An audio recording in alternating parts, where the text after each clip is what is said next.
Hello, everyone. My name is Mark Blythe, and I'm the director of the Rhodes Institute for International Economics and Finance at Brown University.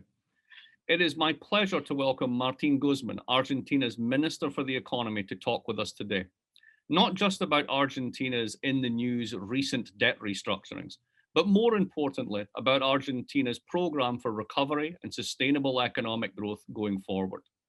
Minister Guzman knows Brown well. He graduated with a PhD in economics from Brown in 2013, having authored a dissertation, oddly, on the causes and effects of financial crises.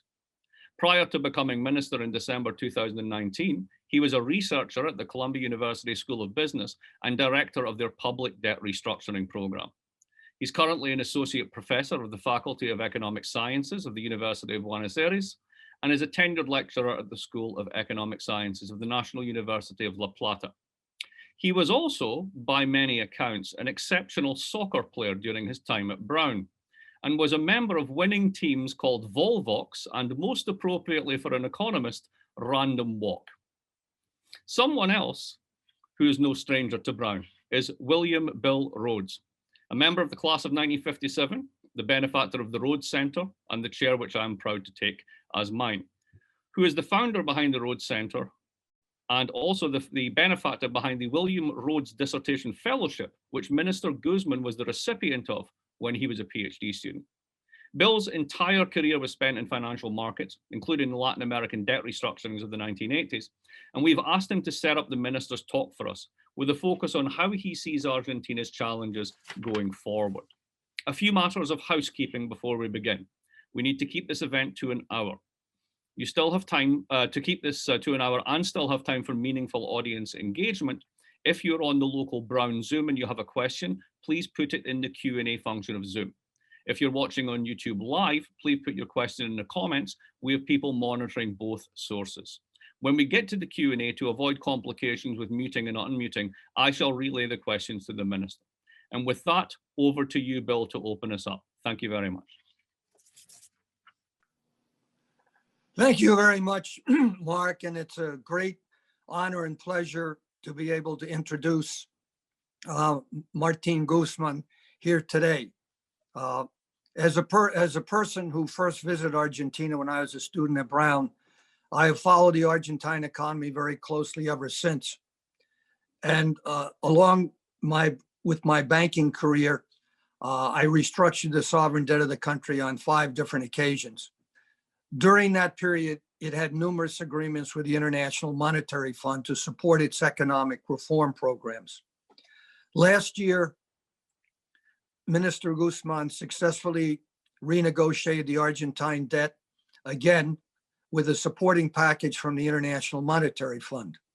Argentina is due to renew its IMF financial support package in May of this year. And my first question to Martín is, what will be the difference in this support packages from the International Monetary Fund programs that we have seen in the past? My second question is that Argentina, along with a number of other countries in Latin America, has been very hard hit by the COVID-19 pandemic and recently signed an agreement with Russia to utilize the Sputnik V vaccine. How is this program going, and how is Argentina going to finance it? My third and last question is that Argentina, a number of the provinces, appear to be actively borrowing in domestic currency over the last few months. If this is the case, what are the funds being used for, and will this in any way impact the very important negotiations with the fund in May? Thank you. I turn it over to you, Martín. Thank you very much, Mark and Bill. It's really a great pleasure and honor to be sharing this presentation, and also to do a presentation at Brown University. I wish I could be there. I very much I had an enormous pleasure, and it was a great moment in life when I was at Brown doing my PhD from 2008 to 2013. We know these are difficult times with COVID.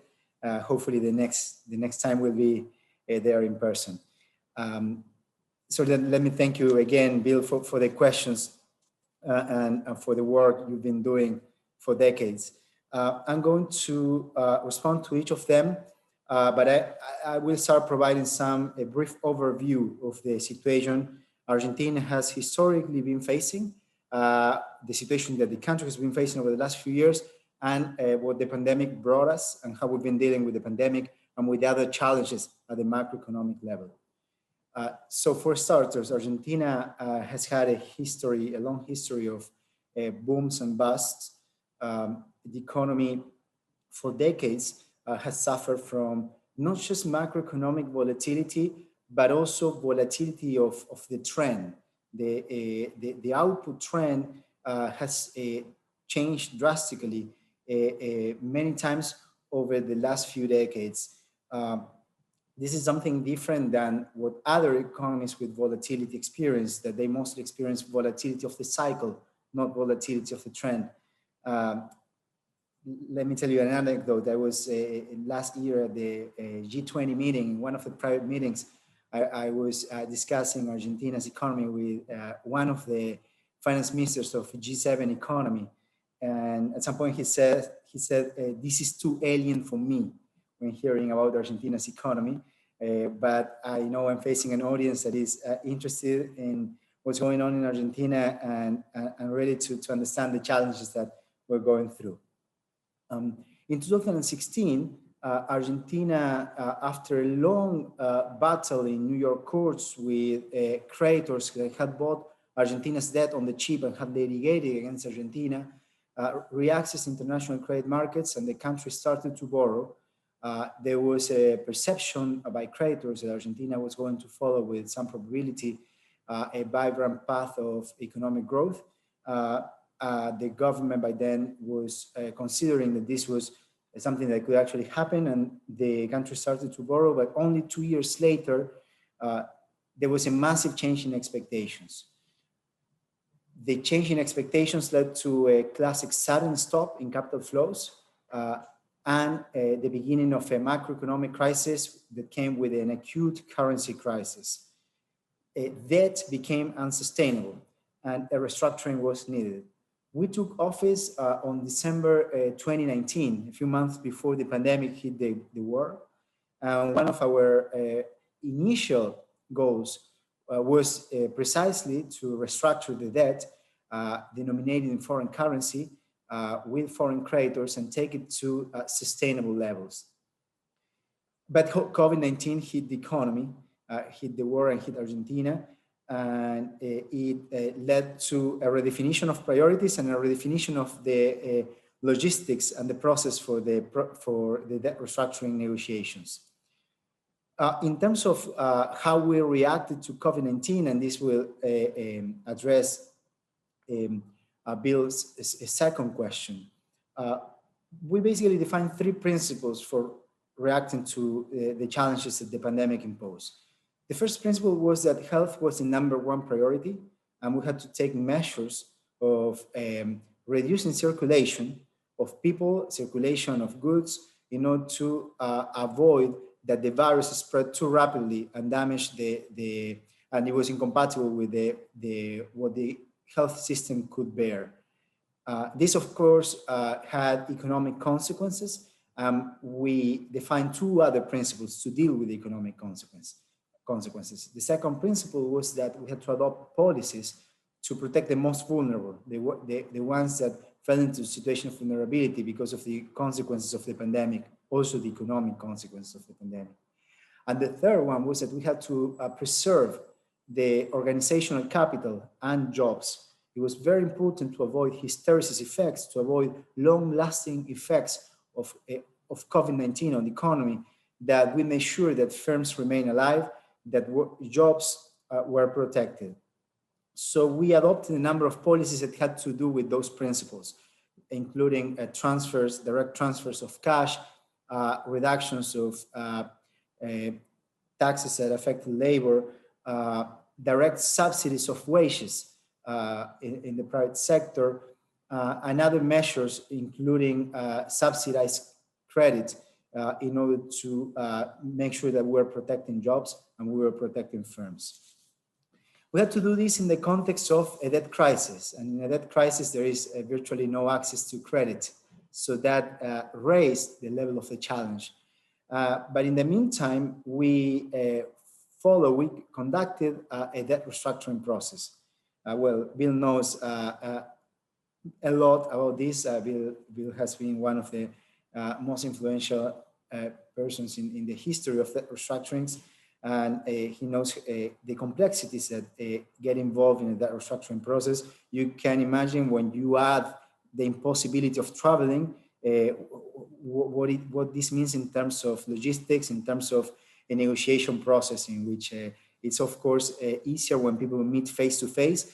But luckily, creditors continue the engagement with Argentina, and we managed to sort out the logistical issues through video conferences.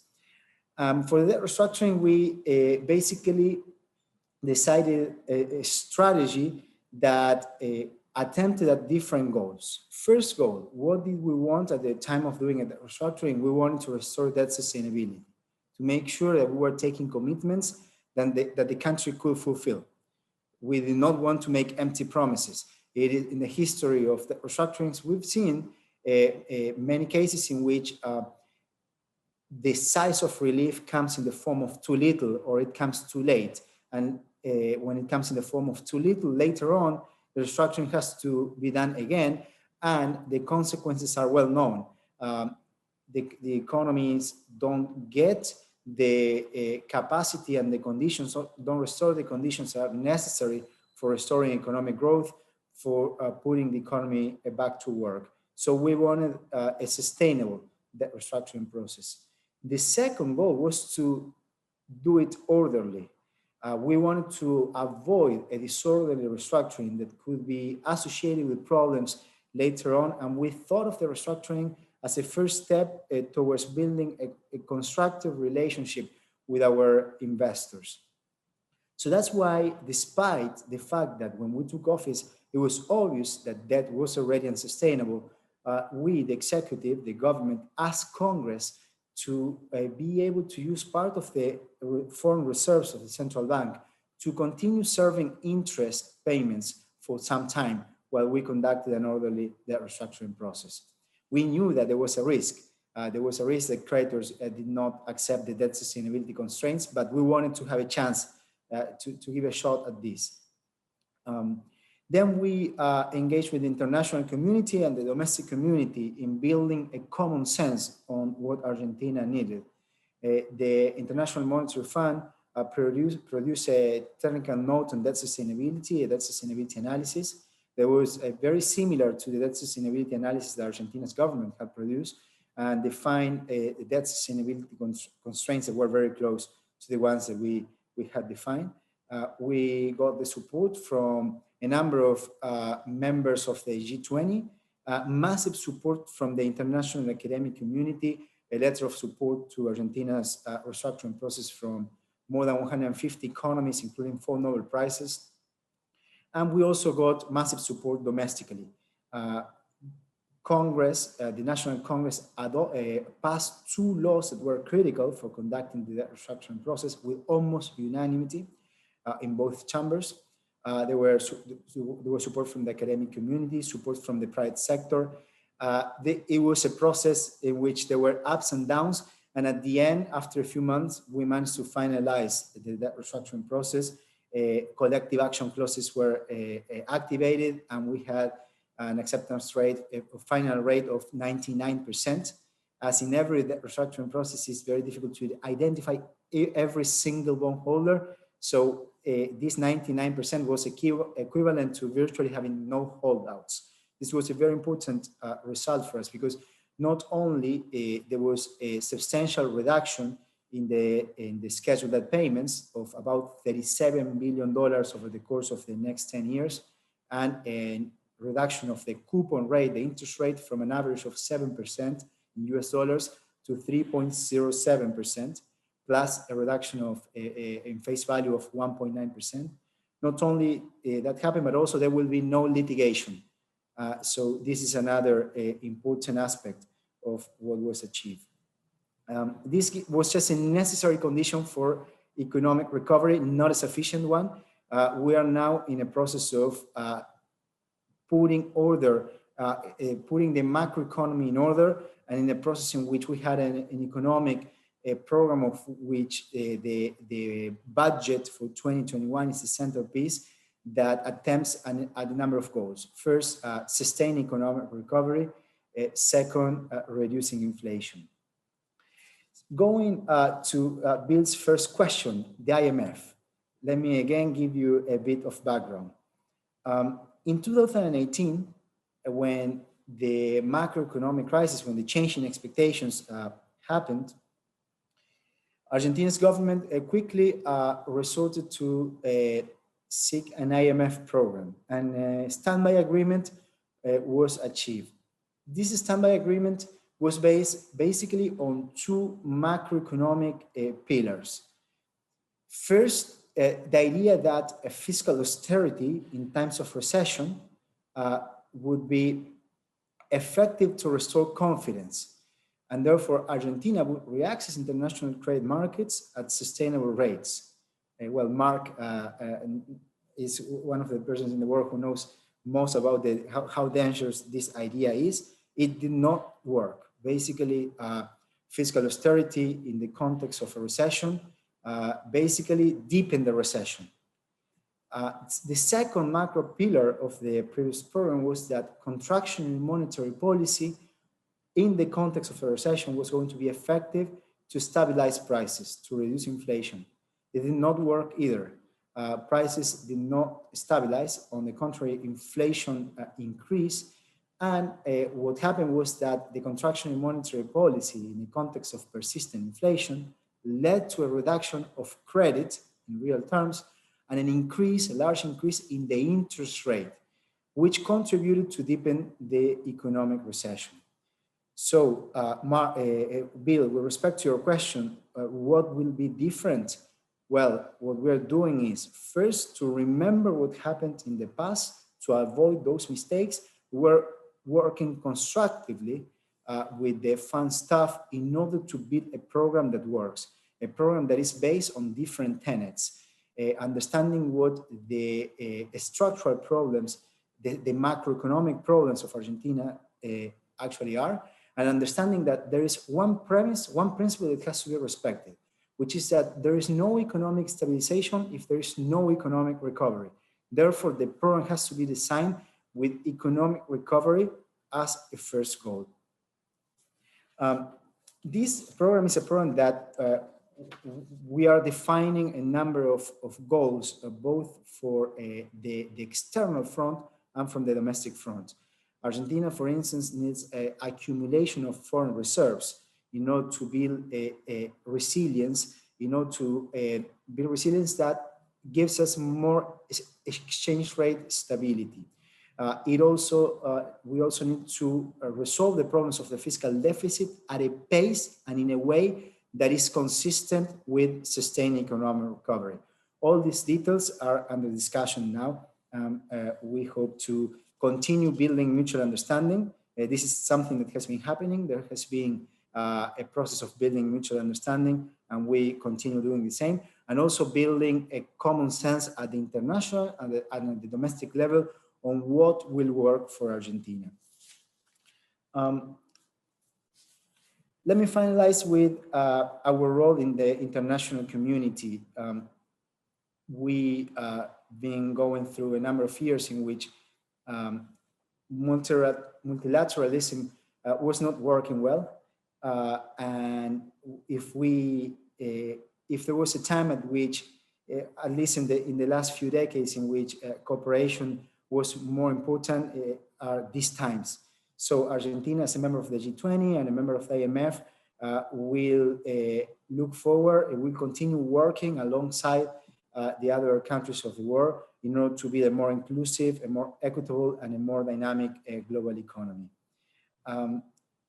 The world faces massive challenges today, so it's much easier to navigate through these challenges if there is cooperation, and that's the role that Argentina, that's the position that Argentina will take and the role that we expect to play.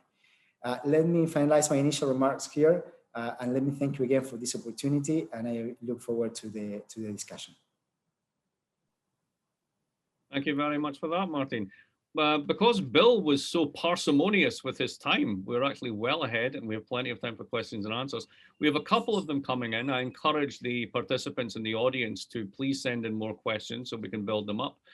In the meantime, I'm going to ask Bill if he wants to come back in and follow up on what the minister has just said as a way of sort of dovetailing that conversation. Would you like to come back in, Bill? Thank you very much, Mark. I wanted to follow up on the question, Martin, as to how the implementation of the program with Argentina is going with the Sputnik 5 vaccine, because as you know, that's been one that's been questioned quite a lot. And the Russians are pointing to the number of people that Argentina is going to be vaccinating as an example of how their Sputnik 5 is actually going to function. And over the years, Argentina has had a tremendous, I think, public health system. And so I think you could be the example for other spots in the world that are planning to use this vaccine. And I'm just wondering if you have any early indications of how this is going.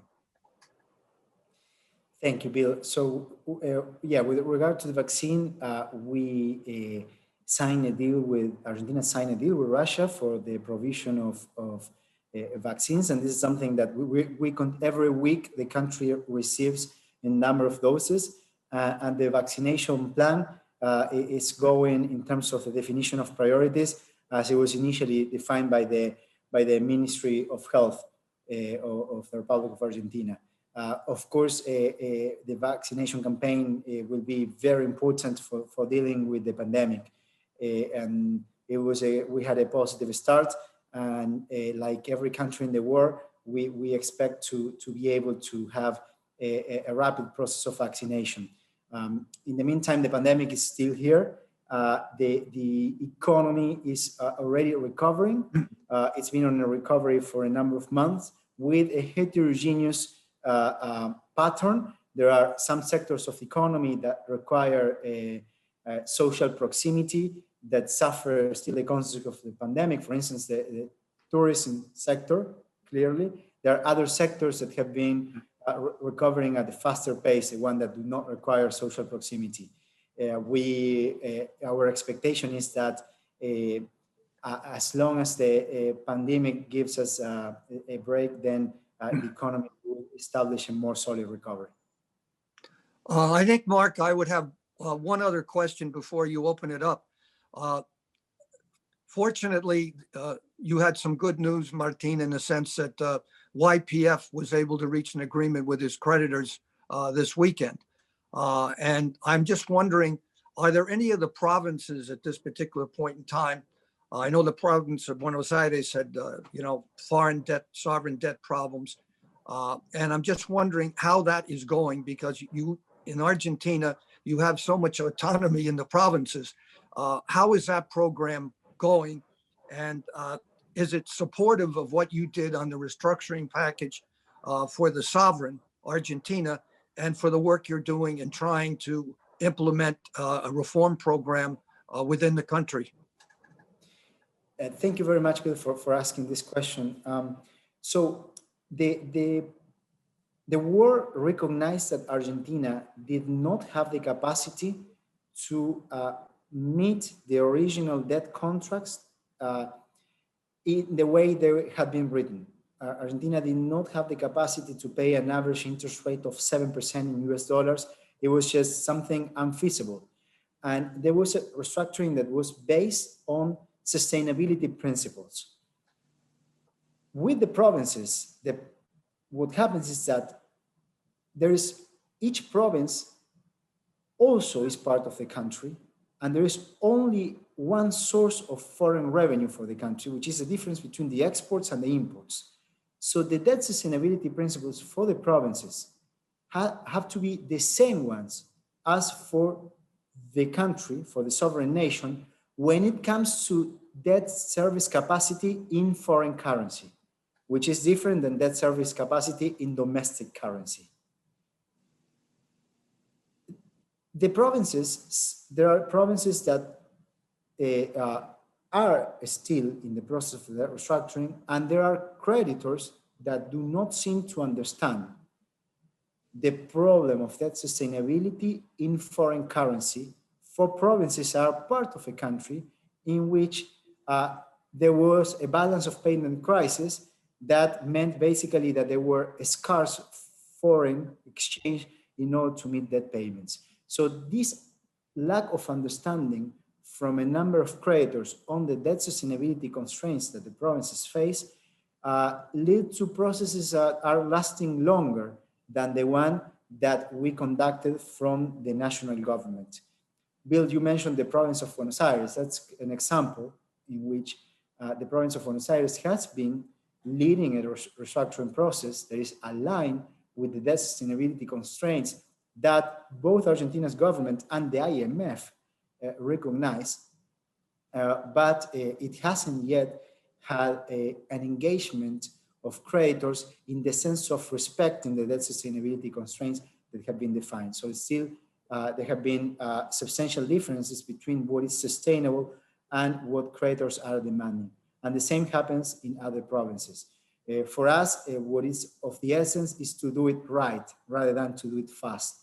And all provinces are fully engaged in the restructuring processes. All provinces are trying to achieve deals, but these deals have to be sustainable.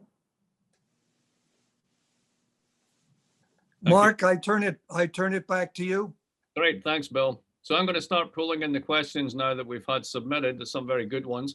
So I'm going to group the first two of them together because the first one is rather expansive and the second one gets to the heart of it. So the first question is from Talborga, which is, as a fellow Argentinian, I'm interested in knowing, are you optimistic or pessimistic about Argentina's future? And the second one from Juan Pedro Ronconi is specifically, how do you plan to bring the fiscal deficit under control and put the economy on a sustainable path, especially when considering that the previous administration tried but failed to do so? Thank you for both questions, Mark. So with respect to the first question, Argentina has underperformed with respect to its potential for many years. And what we are trying to do is to be realistic. Our economic policies are based on what we consider prudent assumptions. Over-optimism has been in the past associated with troubles. The idea that there were going to be large recoveries, very virtuous process of economic growth based on economic reforms has been associated with a process of indebtedness that didn't end up well. So we try to be prudent. The fiscal policies, the monetary policies, the macroeconomic policies in general are based on assumptions that we consider realistic and, as I said before, prudent. I think this is the way we should follow in order to make sure that what we do is aligned with the goal of stabilizing Argentina's economy. With respect to the second question, the fiscal deficit. Okay, very, very good question. So at the time we define the fiscal policies, we basically define two tenets. The first tenet is that given that economic recovery is a necessary condition for economic stabilization, and given that the country is in a recession, fiscal policy has to be counter-cyclical. It has to play a role in order to enable a recovery of the private sector. So it has to be an expansion of aggregate demand in which the state plays a role. But the second tenet is that fiscal sustainability is a pillar of economic stability. A country that has a recurrent and long-lasting fiscal deficit is a country that either borrows or resorts to financing from the central bank, to monetary financing. One way or another, problems are created. Either that problems if the economy doesn't grow sustainably, or a debilitation of the domestic currency. So the deficit has to, the corollary of that is that the deficit has to be reduced. This means that there are forces operating in opposite directions. On the one hand, the state has to play a counter-cyclical role in which the aggregate demand expands. On the other hand, the deficit has to be reduced.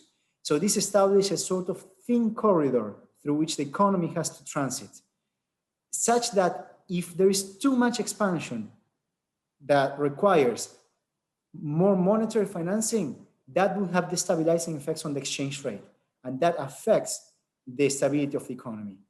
On the other side, if there is not enough expansion, if the state does not play a role for expanding aggregate demand, and that's what was done in the context of the previous program with IMF, which was contraction in fiscal policy, that is self-defeating for the economy. That leads to a decline in economic activity, a decline in fiscal revenues, and at the end, not even the fiscal problems are resolved. So that's how we plan to reduce the deficit, to navigate through this thin corridor in which the state plays a role for pushing economic recovery, but at the same time, we gradually reduce the deficit at a pace that is consistent with the recovery of the economy. Thank you for that answer. On to the next question. Scott Schuler asked the following. It seems that inflation has become an expectation amongst Argentines, which creates a self-reinforcing cycle. What can you do to break that cycle? Thank you for the question. Inflation. Inflation has been a problem for the workings of the economy for years. In order to reduce inflation, we first need to implement macroeconomic policies that resolve the imbalances of the economy, and that's what we're doing. But the imbalances of economy cannot be resolved in one shot. For instance, we need to accumulate foreign reserves. This is not something that can be done. We cannot reach the level of foreign reserves that would make the country, would put it in a state of comfort in terms of the exchange rate stability in one shot. So it takes time. Second, we need to reduce the fiscal deficit, and together with that, we need to reduce the financing, the monetary financing, the financing from the central bank to the treasury. But as I explained before, the reduction of the fiscal deficit has to occur at a certain pace, at a pace that is consistent with economic recovery. So this also puts a limit for the speed at which inflation can be reduced. On the other hand, the problems of inflation that are historic have led to behaviors, adaptive behaviors that reproduce the inflationary processes. So the state also plays a role during the transition in coordinating actions, in coordinating price and income wage policies, such that expectations get aligned with what is feasible from a macroeconomic viewpoint. We have explained, or we have in the budget, in the 2021 budget, we have defined that we want to reduce inflation by a number of points in 2021. We define a target which is 29%. Within some range, of course, there is uncertainty and flexibility to recalibrate policies in the context of the pandemic. But again, this requires, as one of the pillars, that the state plays a role in aligning expectations with what is macroeconomically feasible. Thank you. Building directly on that is someone from your old program. Santiago Hermo has the following message in question. Thanks, Martin. Really nice to have you here, especially for Argentinian Econ PhD students. My question is about the control of inflation. In the past year, we observed a massive increase in the amount of money and some heterodox measures such as price controls and multiple exchange rates. What is different from Argentina that needs this kind of measures that have rarely been used to control inflation elsewhere in the world? More generally, what is your view on the idea that traditional theories don't apply to Argentina and therefore traditional policies don't work? Thank you, Santiago, for your question and for your comment. Good. So in terms of the question on price controls and price and income policies, an economy that is already in a situation of stability doesn't need this. There is no need for a well-coordinated economy that the state plays a role in helping that coordination process, because already in a situation of stability, the market is doing the work of coordinating actions. Of course, then there are the views about the role of the state. We have a view at the time of defining economic policies that says that the state does play a role in resolving some market failures, in enabling strategic complementarities to occur that is necessary for a virtuous process of economic development. The state plays a role, for instance, in the creation of knowledge, infrastructure policies, logistics policies, energy, education, public health, etc. This is different than macro coordination. On the other hand, in an economy that is suffering from problems of coordination, an economy that is resolving its macroeconomic inconsistencies and it's in uncoordinated state, the state does play a role in trying to coordinate the economy on a good equilibrium. We economists, well, Santiago is a PhD student, and we speak of multiple equilibria. And this, the economy can be on one point or another, depending on how the actions of all the economic agents in the economy are coordinated.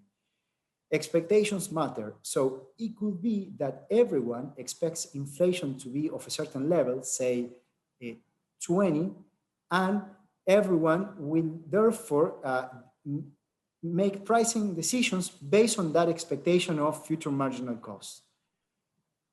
On the other hand, it could be that everyone expects inflation to be, say, 10, to say a number. Therefore, pricing decisions will be based on different expectations. Macroeconomically, 10 could be feasible, but if everyone expects 20, then there will be an equilibrium that is an inferior one. What does the state play? What does the state do? It plays a role in trying to coordinate actions on the good equilibrium. And that's the goal of what we are doing with the price and income policies. For instance, this morning we had a long meeting with all the unions in the country in order to coordinate a methodology and actions for how the wage policies are going to occur at the same time that we coordinate actions with the other side in order to have an alignment of prices and wages, in particular, is consistent with a recovery of real wages, which is a necessary condition also for an increase in aggregate demand that the economy needs in order to make more solid the process of economic recovery. Thank you. So 3 questions have come in together, which I'm going to kind of group. So Marcel Parofo and Veronica Ingham ask more or less the same question, which is, how important is excessive and/or wasteful government expenditures in generating the structural fiscal imbalance that has been plaguing the economy for this period? And what kind of reforms beyond what you have said of the narrow corridor would be necessary to fix that if that was the case? Relatedly, if we get out of COVID, if there is a boom, and there seems to be incipient signs of a commodity boom emerging, would that complicate life for Argentina, or would it make it easier? Very good. Thank you for the questions.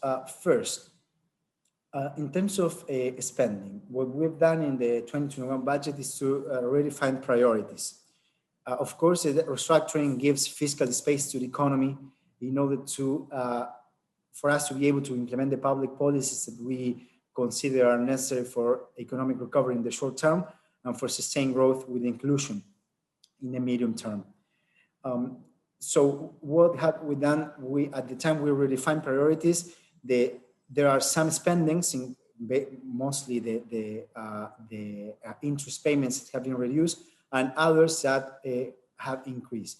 The ones that increase are the ones that we consider have the maximum impact, both in the short term on the macroeconomy, but also in the medium term in terms of increasing the productive capacity of the economy, including the productive capacity in the tradable sector, in the exports, in the exportable sector. I'm going to say a few more words about the role of exports and the importance of exports growth in a few moments. So there is an increase in the capital spending, spending in infrastructure, in housing, also in public education, public health, research and development, science. Second, in terms of reforms, The critical constraint for economic growth in Argentina has been the exports growth, the balance of payments constraint. The arithmetic is quite simple. When the economy grows, imports grow. If exports do not grow, we start to face tensions on the balance of payments, loss of foreign reserves. Eventually, there is a depreciation of the currency. That depreciation leads to CPI inflation. That reduces real wages. It leads to a reduction in the aggregate demand, which in turn means lower economic activity, lower employment. And that's what decreases imports and restores the external balance. A very well-known stop and go pattern that has been common in Latin America, but in Argentina has been very common. Okay? So exports growth is a necessary condition for sustained economic growth. The rules that we are articulating hand in hand, the public sector with the private sector, are oriented towards the goal of increasing exports as well. Not only reducing the fiscal imbalances, it is important to do that, as I said, at a pace that is consistent with economic recovery. But the first pillar, the most important constraint for economic growth is the balance of payment growth.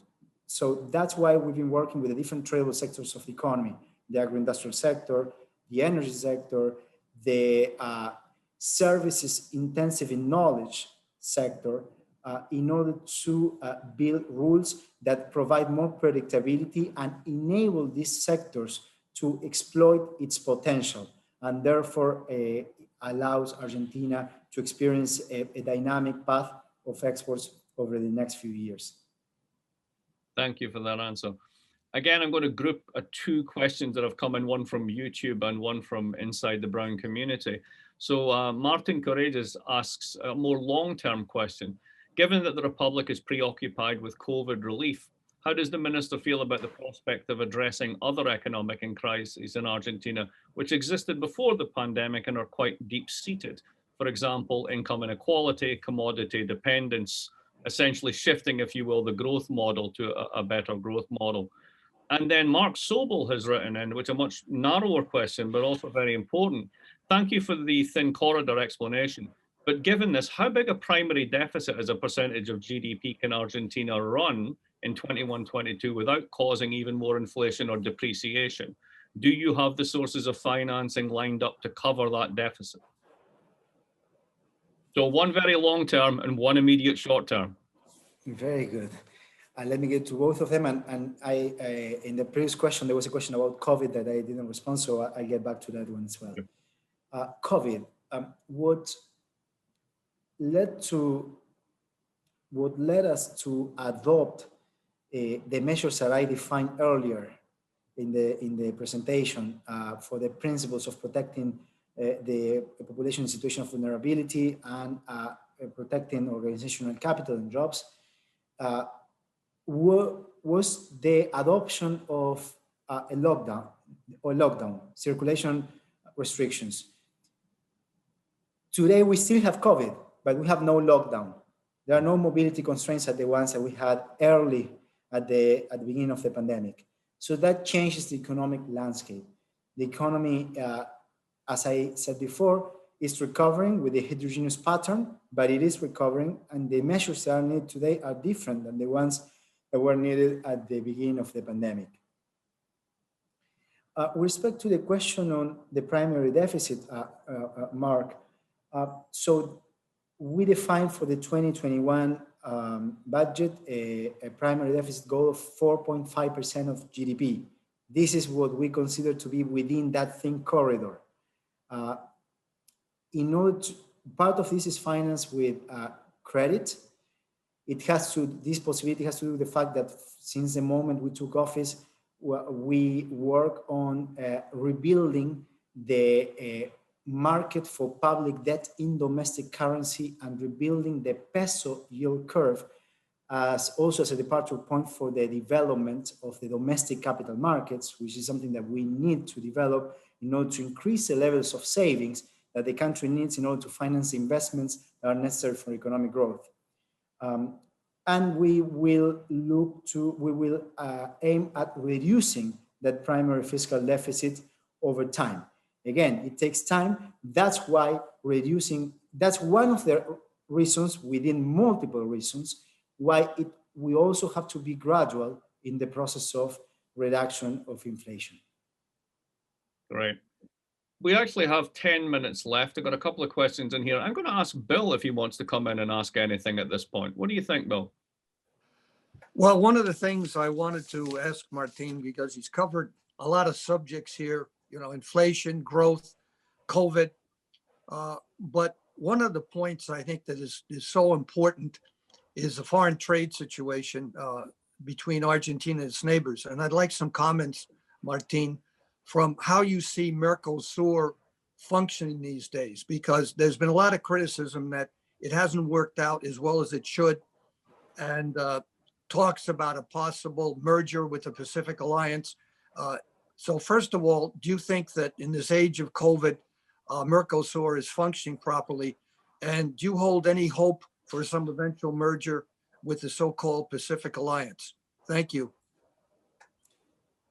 Thank you very much, Bill. So let me go step by step with the issue of Mercosur. So first, Mercosur over the last few years sort of lost the traction that it had in other years, and it will be good to revive or deepen the strategic ties, not just because of economic reasons, but for a number of reasons that go beyond the economy in the Mercosur. On the other hand, recently there's been dialogue between President Fernandez from our country and President Bolsonaro from the Republic of Brazil. Argentina and Brazil are two countries that have big strategic complementarities, and it's healthier it's good for the development of the region that these strategic complementarities are in fact exploited. And we look forward to that. With respect to the issue of the European Union and the Mercosur deal, in our different meetings in Europe with the European leaders, what we've seen is the same that we saw also in parts of our continent, which is that this deal was done in not facing the public, not very open to the public. There was the type of discussion that gives the robust support, the kind of deal that one needs to have. And that's why basically it did not transcend. In any case, Argentina looks forward to continue working with the European Union in order to define trade relations that are mutually beneficial for our country and for Europe.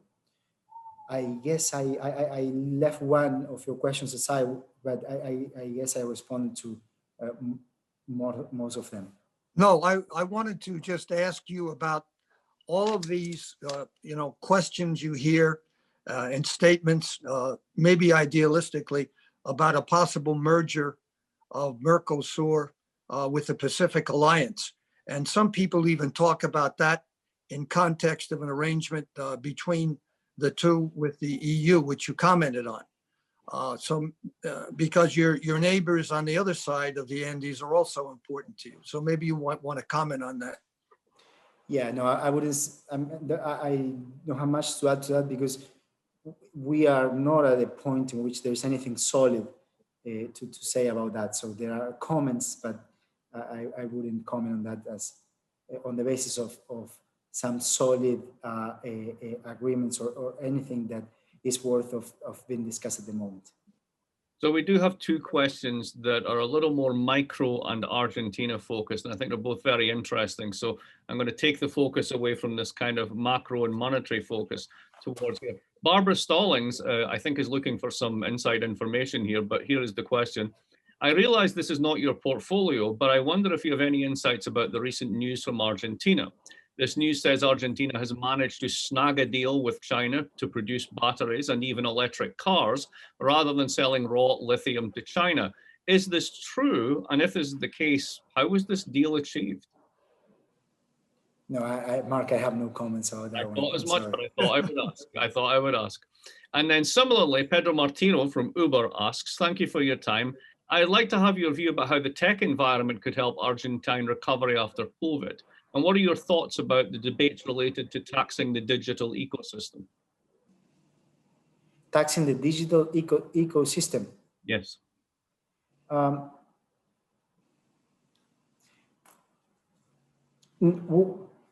So there are long-term issues here that we're talking about the digital transition, and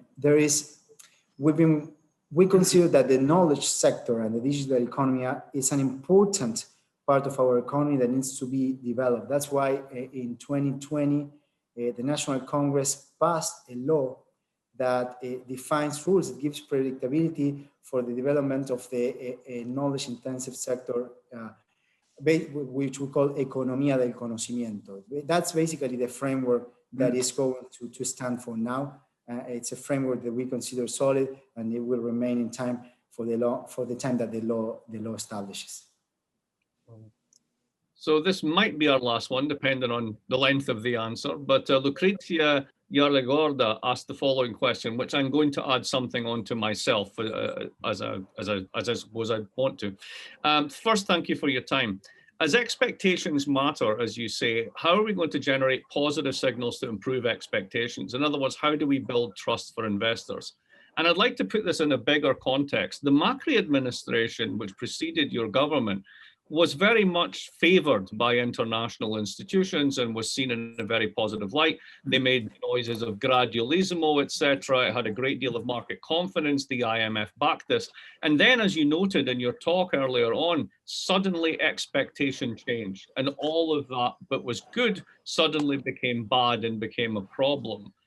Given the fickleness of expectations and confidence, do you think it is possible for your administration to actually really change expectations in a way that bolsters confidence and stability? Well, thank you very much for the question. Certainly, we've seen this happening now. We're seeing this happening now. Expectations about economic growth, about the economic prospects have been changing lately. But in order to go straight to the question, how do we build trust for investors? How do we build trust in general for investment in the country? Three parts to that question. First, the macroeconomic program to address the imbalances of the economy, which is what we're doing, what I explained in the presentation. Second, clarity about the rules of the game, the rules of the economy. And third, and related to the second point, constructive engagement. We need to strengthen the nation state. So the public and the private sector working hand in hand. The process matters. The process itself builds understanding, it builds knowledge, it creates knowledge, and it makes any set of rules more robust. So again, macro, in order to resolve the imbalances of the economy, clear rules, and constructive engagement. Great. We have time for one more, well, possibly two.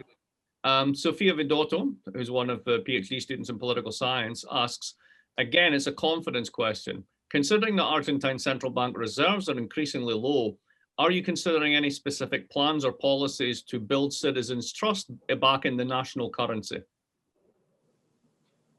Well, but the central bank reserves have been growing. So in the times of the pandemic, we were experiencing a declining path. Then there was an adaptation of the policies when the circulation restrictions were left aside. And what we've been observing, we've been experiencing over the last 2 months and a half is a growth in foreign reserves at the central bank. And the goal is to continue along that path. In order to build external resilience, accumulation of foreign reserves is one of the goals.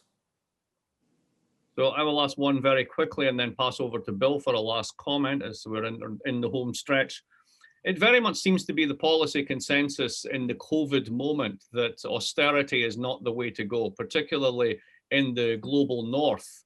But from your perspective as a finance minister in the global south, do you see that as being the same policy consensus? Or is it still the same kind of austerian instinct in international institutions still there? Is there one law for the north and another one for the south still? Or has there been a better equilibrium for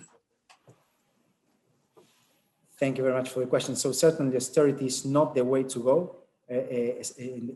In a recession, especially in the context of a pandemic, not in the north, not anywhere. At the same time, it's clear that the financing constraints are different in different countries. There are economies that have already built a credit capacity, financing capacity that allows them to have a more expansionary, allows the state to have a more expansionary role than economies that do not have that capacity. So that's why it's important to find a balance between the different goals that an economy needs to achieve. When it comes to Argentina, that balance means that the state has to play a role in order to ensure that there is a sustained economic recovery, but in order to make sure that there is stability in the short term and in the medium term, also fiscal sustainability has to be respected, and in a context in which the credit constraints are tighter and dependence of monetary financing is larger, that puts a different kind of limit to what the state can do with respect to advanced economies that have more financing capacity. In any case, the macroeconomic approach that we have defined is clearly oriented to both the goal of pushing economic recovery in the short term and the medium term, and building conditions for making economic stability long-lasting. Thank you. Bill, do you have any last-minute questions you would like to ask Martin? I think just to make a final statement, I think, Martin, you inherited, it's fair to say, a very difficult economic situation. Some people would say a mess caused by the failure of gradualismo. That was compounded by the COVID-19 pandemic. And I think the work you were able to do on the restructuring, given these conditions, I think laid a basis for moving forward. I think one of the problems that Argentina has faced, certainly during my long career, has been a battle against inflation. And I think it's always been underestimated. And so I think that the key for your success going forward is to really be able to control inflation and get the confidence back with the population. And that will lead to a path of growth. When I started out there, they had something called La Bicicleta, which you probably remember, from your student days earlier on. And that is characterized, I think, the mentality that Argentina has shown in all of these various economic programs, the Austral program, I could go through all sorts of them.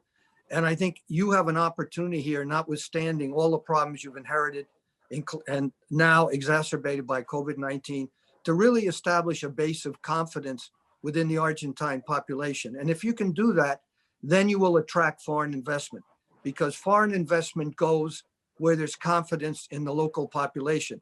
So I congratulate you on the work you're doing. We're all very proud of you in the sense of the work you have done since you left Brown. And I know Joe Stiglitz, the well-known Nobel Prize economist, always speaks of how proud he is that you worked with him. So all I can do is wish you buena suerte and just hang in there, because I think you're pursuing the proper policies, and hopefully you will get the political backing from the president and vice president in order to carry out your program. Thank you very much for those comments, Bill. Minister, any final words? Well, first, Bill, thank you very much for your thoughtful words, thoughtful comments, for your support. Thank you always. Mark, thank you very much as well. We've learned also a lot from you, from your work, and it's a pleasure to have this discussion. And thank you to the Brown community and all the audience. I was glad to see that there were some PhD students attending the presentation. And I very much hope to get a chance, when COVID allows, to be there in person, as I said in the introduction. It will be a great pleasure to be back at Brown and have a meaningful discussion there. We will always welcome you back home. It's been an excellent conversation. Thank you for taking the time to join with us today. Thank you, Bill, for your comments. Always welcome. And thank you to everyone who came on today and asked such excellent questions. It's been a wonderful event. Thank you to everyone involved. Goodbye. Thank you.